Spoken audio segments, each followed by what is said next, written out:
बुलाने के लिए आयोजकों का बहुत बहुत शुक्रिया, क्योंकि सुल्तानपुर की धरती को अभी तक जिस तौर पर जाना जाता था, लेकिन निश्चित तौर पर हम लोग भी इसको सहमंतीगढ़ से बहुजनगढ़ बनाने में कोई घोर कसर नहीं छोड़ेंगे। तो आप लोगों ने इस धरती पर हम लोगों को बुलाने का जोखिम उठाया, तो थोड़ी तकलीफ थी। आते समय पिताजी ने पूछा कि जल्दी आ जाना, तो हमने कहा जल्दी आ जाएंगे, लेकिन आप लोगों के बीच में आना जरूरी है। सीधे सीधे मुद्दे पर आता हूँ बिना किसी औपचारिकता के। सभी महापुरुषों के चरणों में श्रद्धा सुमन अर्पित करते हुए, मंच पर बैठे हुए हमारे सभी भाइयों का अभिवादन करते हुए, बड़ों का अभिवादन करते हुए और इस तरफ की जनता का अभिवादन करते हुए सीधे सीधे मुद्दे पर आता हूँ कि उस दौर में हम लोग ये बहुजन सम्मेलन और सामाजिक न्याय महासम्मेलन कर रहे हैं, जिस दौर में शिक्षा के जहाज बड़े शौक से दफनाए जा रहे हैं। शिक्षा के जहाज बड़े शौक से दफनाए जा रहे हैं। स्कूल बंद करके लोग राजनीतिक रैलियों में बुलाए जा रहे हैं। स्कूल बंद करके लोग राजनीतिक रैलियों में बुलाए जा रहे हैं। तू कब तक चंद राशन में बिकता रहेगा ए बहुजन? हमारे आपके बच्चे जिस्म से नहीं मानसिकता से गुलाम बनाए जा रहे हैं। तो जितने लोग ताली बजा रहे हैं, यानी कि तकरीबन उतने लोग क्लियर हैं कि हमें मानसिक गुलाम नहीं बनना। अब मैं बात यहीं से शुरू करता हूं। अवधेश वर्मा जी ने जहां से छोड़ी थी, उन्होंने कहा कि लोग भाषण से ज्यादा आचरण से प्रभावित होते हैं। बिल्कुल उनकी बात से सहमत हूं कि मंच पे जो कहा जाए वो कम से कम अपने जीवन में लागू किया जाए, क्योंकि ये भी बात बिल्कुल ठीक है कि मंच पे जो बड़े बड़े भाषण ठोकते हैं, उन्हीं के शरीरों में इस तरह की चीजें होती हैं जो पाखंड की निशानी के तौर पर वो धारण किए रहते हैं। तो अगर हम मंच पर पाखंड और अंधविश्वास के विरोध की बातें करते हैं, तो पहले तो अपना शरीर, फिर अपना परिवार, फिर अपना आस पड़ोस मोहल्ला ठीक करने की कोशिश करें, तब चीजें बदलेंगी। ये बात क्यों कह रहा हूं? एक कहानी से बता देता हूं। मैं हिंदुस्तान आगरा में सीनियर सब एडिटर के पद पर तैनात था। अन्ना हजारे का आंदोलन उस समय चल रहा था। मेरे ऑफिस में मेरे अलावा सारे लोग अन्ना हजारे आंदोलन के समर्थन में थे, केवल मैं एक न्यूट्रल था। मैं ना समर्थन में था ना विरोध में था। मेरे संपादक जी ने एक दिन पूछा, नीरज भाई आप अन्ना हजारे आंदोलन के समर्थन में क्यों नहीं? तो मैंने पूछा कि अन्ना हजारे आंदोलन है क्यों? तो बोले वो भ्रष्टाचार के विरोध में है। तो हमने कहा अगर पूरा देश अन्ना हजारे के आंदोलन के समर्थन में है, तो फिर भ्रष्टाचार कर कौन रहा? अगर पूरा देश अन्ना हजारे के आंदोलन के समर्थन में था, तो कर कौन रहा है? वैसे ही मैं देश भर के जिन भी मंचों पर जाता हूं, उनसे पूछता हूं कि अगर सामने बैठे हुए लोग और मंच पर बैठे हुए लोग वास्तव में पाखंड और अंधविश्वास के विरोध में है, तो फिर पाखंड अंधविश्वास कर कौन रहा? हो ये रहा है कि जो इन पांडालों में आते हैं, बहुजन पांडालों में, वो पर्ची बनाने वालों के पांडालों में भी जाते हैं। तो ये दोहरी मानसिकता नहीं चलेगी। अगर इन बहुजन पंडालों में आ रहे हो, तो वो शिवलिंग पे बेलपत्ती चिपकाने वाले के पंडाल में जाना बंद कर। क्योंकि अगर बच्चे एक तरफ कहते हो कि शिक्षा शेरनी का दूध है, जो पिएगा वो दहाड़ेगा, और दूसरी तरफ उनसे पर्चियां बना करके बच्चों का भाग्य भी पुछवाते हो। चलो छोड़ दो ये बात।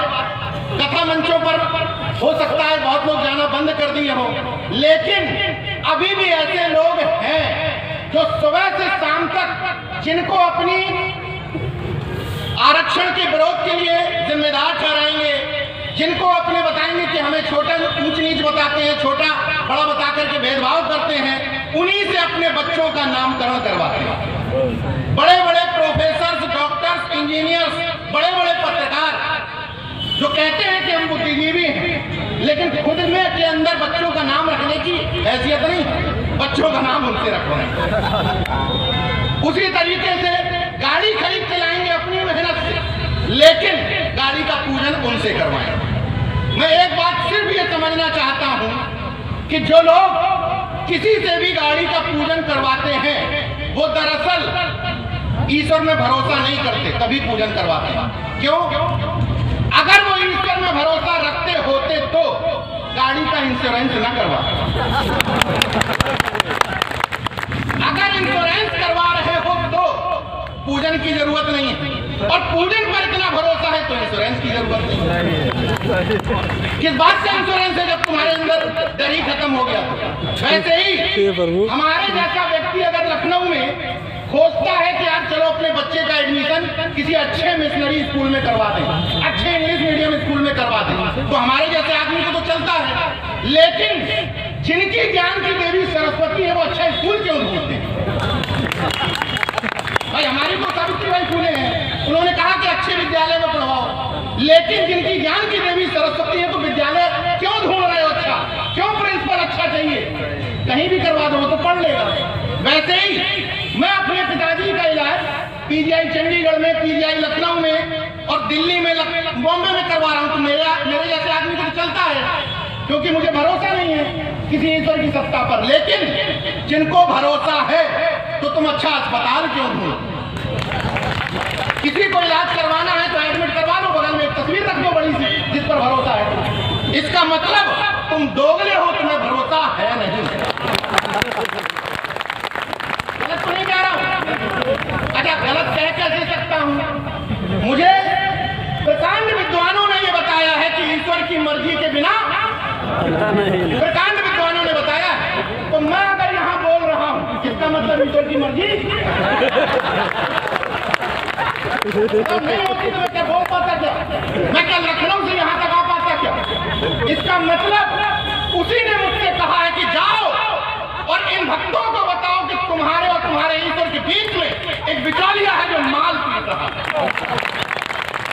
उसी के आदेश से आया हूं, उसका आदेश नहीं होता तो मैं नहीं आ पाता। गलत तो नहीं कह रहा हूं। वैसे ही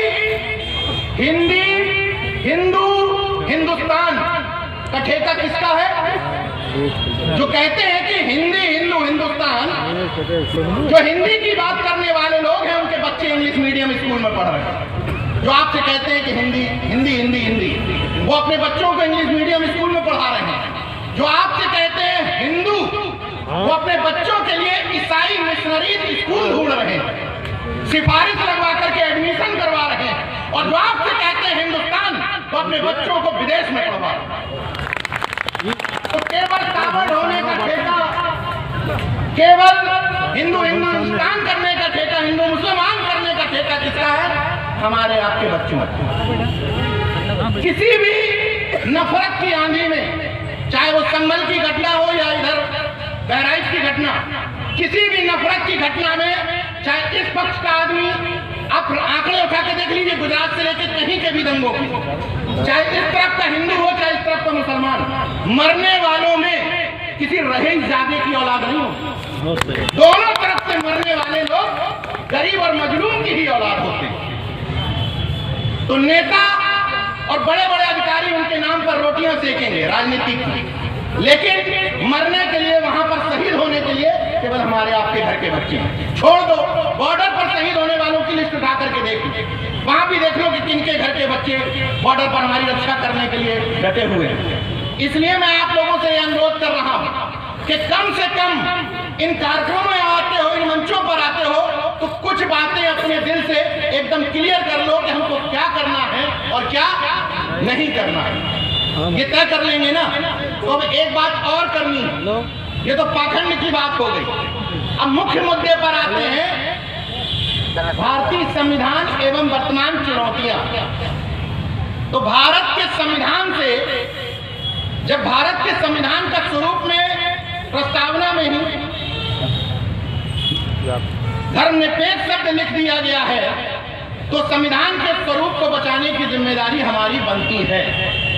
उस स्वरूप को बचाने की जिम्मेदारी, जब भारत का संविधान कहता है कि जाति, वर्ण, लिंग, धर्म के हिसाब से भेदभाव नहीं किया जा सकता, तो इसको बचाने की भी जिम्मेदारी हमारी बनती है।